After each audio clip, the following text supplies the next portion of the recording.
Hello everyone. This is a supplementary video about adding and subtracting integers using mental math strategies. I've already done a couple videos separately on adding and subtracting integers, but I've noticed that sometimes when putting everything together in one place, some of my students were struggling to do a few of the simple procedural things that they need to do. So that's what we're going to take a look at here. If you want to take an intro look at adding and subtracting integers, go back and watch those respective videos. Before we go into adding and subtracting integers in different sort of groups and together, let's go over the very basics of adding and subtracting integers. I'm going to start at the top right corner here, and we're going to just quickly go through. I'm just going to verbally do it. I'm not going to prove it with visuals this time because I already did that in the previous video. I just want to refresh everyone's memory so that we don't have any sort of little mistakes or hiccups along the way. 2 plus 5. Let's keep it simple to start.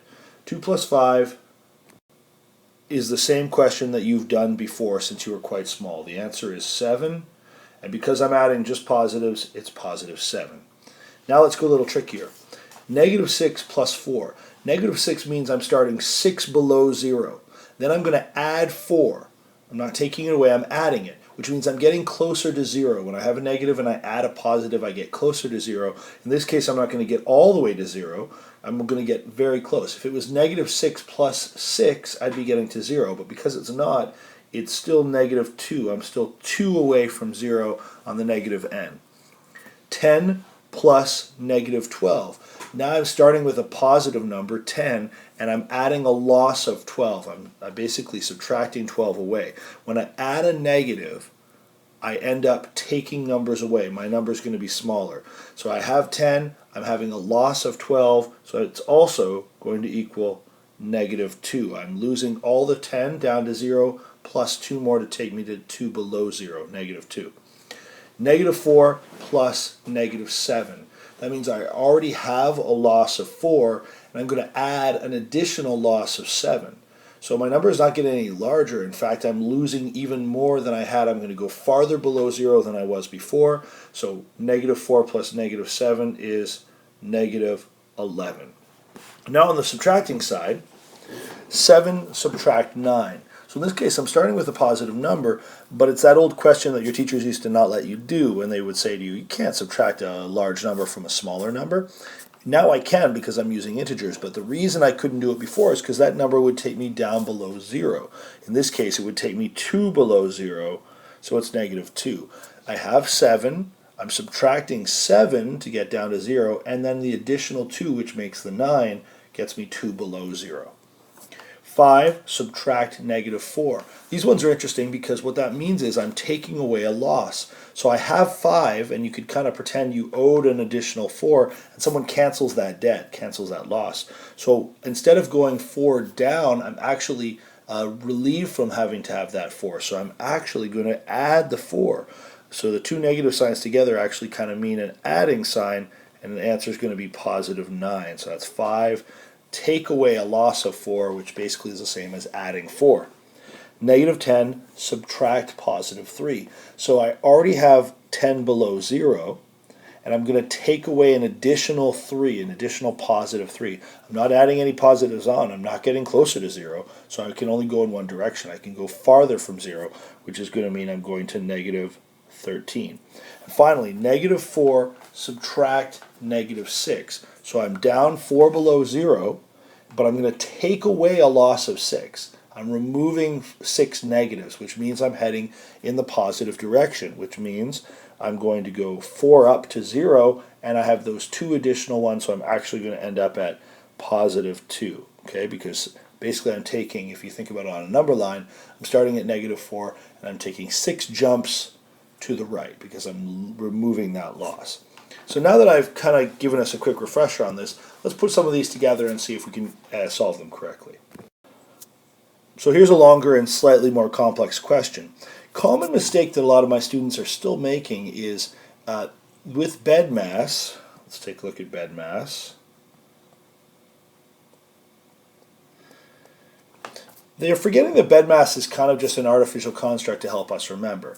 Yes, we always have to do brackets first, we always have to do exponents next, but what happens next is I can do division or multiplication as they appear. And the same with addition and subtraction. I do them as they appear. So I don't have to do addition before subtraction. I don't have to wait to do subtraction. That's something students seem to be forgetting still in some cases. So that would really mess me up on some of these questions. So in a case where I only have adding and subtracting in a question, I do it just as the numbers appear. I don't have to do any sections before or after other sections. So the idea behind this is I'm going to hopefully do this more or less mentally. You could, of course, model these with counters. You could do the different sections with number lines.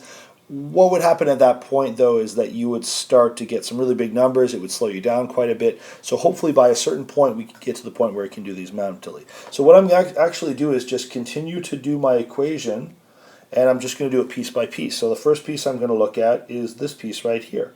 So negative 12 plus 15. That means I'm 12 below 0, but I'm adding 15 positives, which is going to get me up to 0 and then an additional 3 places. So it's going to be positive 3, and then I continue with my question. Subtract negative 20 plus 4 equals. So now I'm going to do the next section, which is positive 3 subtract negative 20.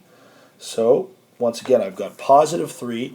I'm subtracting 20, but I'm subtracting a loss of 20, which means my number is going to get larger. It's getting bigger. I'm not subtracting 20 away from my 3. I'm subtracting a negative of 20, so I'm actually going to get larger. So my number is going to be positive 23 because I'm getting rid of that loss, which means I'm adding 20 plus 4 equals. And now I'm finally left with a very simple equation.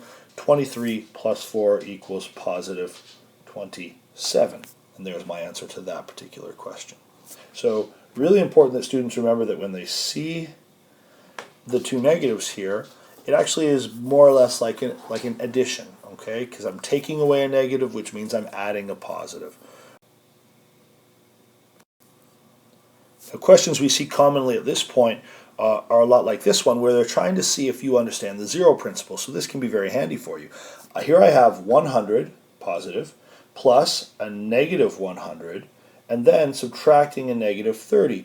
Now what's cool about this one is I have a positive 100 and I'm adding a negative.